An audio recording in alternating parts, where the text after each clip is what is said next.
তৃণমূল হারবে, বিজেপি পারবে না, আমরা ফিরিয়ে আনবো। পৌর পরিষেবার বেহাল অবস্থা। এই এলাকার যিনি এমএলএ রয়েছে তার এই বিষয়ে কোথাও হেলদোল। এখানকার মানুষ পুরো কর দেন, সেই টাকাগুলো তাহলে যাচ্ছে কোথায়? যে নর্দমাগুলো আগে মাসে 4 বার পরিষ্কার হতো, এখন 4 মাসে একবার পরিষ্কার। তোমরা তোমাদের এমএলএ কে কোথায় লাস্ট দেখেছো? তারা বলতে পারছিল না। আমরা রাজনীতিতে টাকা কামাতে আসি, আমরা কেউ পার্ট টাইম পলিটিশিয়ান নই। কেউ নাচ করতাম, গান করতাম, অভিনয় করতাম। তারপর মমতা ব্যানার্জি ফোন করে বলেছেন, আসো তোমাকে টিকিট দিচ্ছি। তৃণমূলকে ভোট দেবেন না, কারণ অফকোর্স আপনার পরিষেবা দেখেছেন। 26,000 শিক্ষিত ছেলে মেয়ে রাস্তায় বসে থাকা দেখেছেন, তিলোত্তমার ঘটনা দেখেছেন।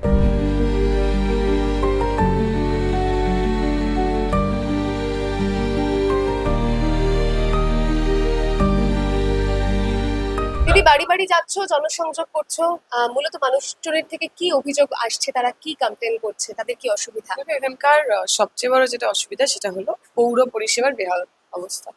তুমি যদি রাস্তাঘাট দেখো, ড্রেন দেখো, জল নিকাশি ব্যবস্থা দেখো, সেই একটারও খুব পরিচর্যা হয় না।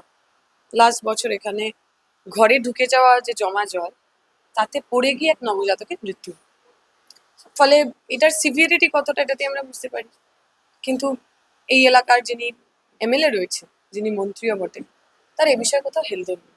গত 2 দিন আগে যখন কালবৈশাখী হয়েছে, তার পরের দিন সকালে আমরা প্রচারে গেছি, রাস্তায় প্রায় এতটা অব্দি জল, লোকের বাড়িতে জল। তার মানে তুমি ইমাজিন করতে পারো যে বর্ষাকালে ওই এলাকাগুলোর অবস্থা কি। তাহলে এটা তো খুব এমনও না খুব ইন্টেরিয়ার জায়গা, কলকাতার উপকণ্ঠর একটা এলাকা, হেভি ওয়েট এলাকা, মন্ত্রীর এলাকা।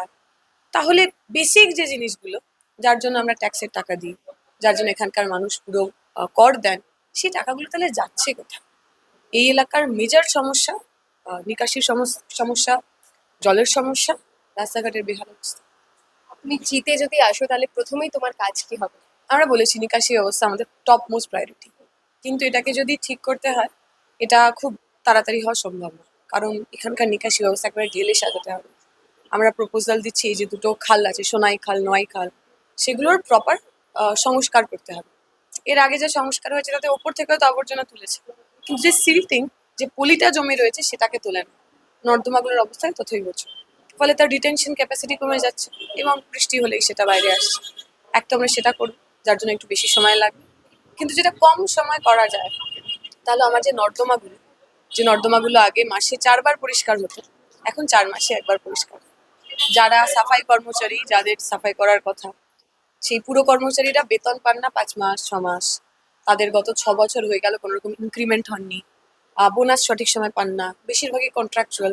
ফলে এই যে অসংগঠিত ক্ষেত্রের শ্রমিক, যাদের প্রাইমারি কাজ ছিল এটা পরিষ্কার করা, যেহেতু সরকার তাদের দায়িত্ব নেন না, ফলে তারাও সেই দায়িত্বশীলভাবে রাস্তাঘাট পরিষ্কার কাজটা করেন। সেটা খুব সহজেই আমরা ফিক্স করতে পারি। তো সেকেন্ড থিং ইজ, এখানে দেখবে প্রচুর পুকুর বা জলাশয়ের মতো জমি রয়েছে। জলাশয়ের মতো বললাম কারণ সেগুলোর জলাশয়ের অবস্থাই নেই। কোনোটা ডাম্পিং গ্রাউন্ড হয়ে গেছে, কোনোটা জাস্ট জঙ্গল হয়ে গেছে। যদি ওই জলাশয়গুলোকে আমরা পরিষ্কার করে জলাশয়ে ফিরিয়ে নিয়ে যেতে পারি, তাহলে সেটাও খানিকটা এই যে জল ধারণ ক্ষমতাকে বাড়াবে। ফলে রাস্তার মধ্যে জল জমা, লোকের বাড়িতে জল জমে যাওয়া, এই দুটো জিনিসকে আমরা সলভ করতে পারবো। তো আমরা যদি জিতে আসি, আমাদের ফার্স্ট কাজ হবে এটাকে ফিক্স করা। যদি হার হয় দিদি, সেক্ষেত্রে কি এই এলাকার মানুষের পাশে কখনো থাকবে, নাকি একদমই তাই। সমর্থকদের পাশে থাকবে? আমার মনে আছে কোভিড এর সময় আমাদের এইখানেই, এই একটুখানি দূরে আমাদের যে পার্টি অফিস, সেখানে আমরা প্রায় 100 দিন ধরে শ্রমজীবী ক্যান্টিন চালিয়েছিলাম। আমি সেই শ্রমজীবী ক্যান্টিনের 100 দিনে এসেছিলাম। ফলে আমরা হারি অথবা জিতি, এখানকার মানুষের বেঁচে থাকা, এখানকার মানুষের ভালো থাকা, তার আমার সঙ্গী থাকবে, সাথী থাকবে। তোমার প্রতিপক্ষকে 10-এ কত মূল্যায়ন? 3। কেন? এই যে বললাম বেসিক ধরো যে পরিষেবাগুলো, সেগুলো ঠিক করেন। এবং ধরো এটাও আমি ধরো যদি মেনেও নিই যে ঠিকই সবটা হয়তো সলভ করা যায় না, কিন্তু যদি আমার এলাকার একটা বিস্তীর্ণ অংশের মানুষ তারা জলে ডুবে থাকেন, আমি একটা এমএলএ হিসেবে চোখের দেখা তো দেখতে যাব। হতে পারে আমি সব সলভ করতে পারলাম না, কিন্তু যে মানুষ কষ্টে রয়েছেন তার পাশে গিয়ে দাঁড়ানোটাও তো এক ধরনের মানবিক কর্তব্য। আমরা যখন জিজ্ঞেস করছিলাম তোমরা তোমাদের এমএলএ কে কোথায় লাস্ট দেখেছো, তারা বলতে পারছিল না যে দলীয় প্রোগ্রাম ছাড়া আর খুব রাস্তাঘাটে মাঠে ময়দানে তার এমএলএ কে তারা দেখেননি। ফলে আপনি জনপ্রতিনিধি যে দলেরই হন না কেন, আপনি তো আসলে জনগণের প্রতিনিধি। এটা জনগণের পাশে দাঁড়ায় না, তাদের আর কতই নাম্বার দেবে। কিন্তু উল্টো দিক থেকেও এমন অভিযোগ আসছে যে তুমি এখানকার মেয়ে নও, ফলে এখানকার সে তো রাস্তাঘাট এখানকার সমস্ত যিনি কিছু। এমএলএ, তিনিও তো এখানকার মেয়ে নন, তিনি তো এখনো রাসবিহারীরই ভোটার। তাহলে যারা এই প্রশ্নটা করছেন তাদের তো মনে হয় একটু আয়নায় নিজের দিকে তাকাতে হবে, তারপর অন্যের দিকে আঙুল দিতে হবে। আমার আজকে শেষ প্রশ্ন যে তোমাকে মানুষ ভোট দেবে কেন? তুমি বাড়িতে বাড়িতে গিয়ে কি বার্তা দিচ্ছ মানুষকে? আমরা বলছি আমাদেরকে ভোট দিন, কারণ 1 নম্বর আমরা রাজনীতিতে টাকা কামাতে আসছি না। 2 নম্বর আমরা পশ্চিমবঙ্গের বুকে বাংলার সংস্কৃতি, বাঙালির সংস্কৃতিকে পুনরুদ্ধার করতে এসেছি। তৃতীয়ত আমরা যদি আসি, আমরা মানুষের জন্য কাজ করব। আমরা কেউ পার্ট টাইম পলিটিশিয়ান নই, যে আমরা কেউ নাচ করতাম, গান করতাম, অভিনয় করতাম, ওকালতি করতাম, তারপর মমতা ব্যানার্জি ফোন করে বলেছেন আসো তোমাকে একটা টিকিট দিচ্ছি, তুমি মন্ত্রী হয়ে যাও, এমএলএ হয়ে যাও। নানা ফাসার প্যাট। 11 সালের পরে খানিকটা স্বেচ্ছায় আমরা এই অ্যাক্টিভিজমকে, রাজনীতিকে আমাদের পেশার মতো করে আপন করে নিয়েছি। তাই আমরা যদি নির্বাচিত হই, আমরা মানুষের প্রতি দায়িত্ব। আর কেন বিপক্ষকে ভোট দেবে না? তৃণমূলকে ভোট দেবেন না, কারণ অফকোর্স আপনার পরিষেবা দেখেছে, সারা রাজ্য জুড়ে ছেলে মেয়েদের কর্মসংস্থানের যে বেহাল অবস্থা তা দেখেছে। 26,000 শিক্ষিত ছেলে মেয়ে রাস্তায় বসে থাকা দেখেছেন। তিলোত্তমার ঘটনা দেখেছেন। কেন্দ্রের বিজেপি সরকার যা আমাদের কাছ থেকে আমাদের বাংলা ভাষা, আমাদের বাংলার সংস্কৃতি, হিন্দু মুসলিমের একসাথে থাকার সম্প্রীতি, সমস্ত যারা কেড়ে নিতে চান তাদের দেখেছে।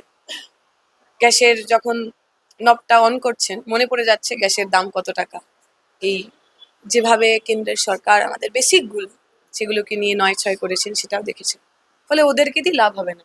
তৃণমূল হারবে, বিজেপি পারবে না, আমরাই ফিরিয়ে আনবো। উত্তর দমদম বিধানসভায় একদিকে সিপিআইএম প্রার্থী দীপশিতা ধর, অন্যদিকে তার বিপক্ষ হিসেবে তৃণমূল প্রার্থী রয়েছেন চন্দ্রিমা ভট্টাচার্য। এখন তার লড়াইটা কতটা কঠিন বা কতটা সহজ সেটা সময় উত্তর দেবে। ততক্ষণ আপনারা দেখতে থাকুন দ্য ওয়াল। ভোটের সমস্ত আপডেট জানতে ফলো করুন দ্য ওয়াল। ক্যামেরায় শুভমের সঙ্গে সায়নী, দ্য ওয়াল, উত্তর দমদম।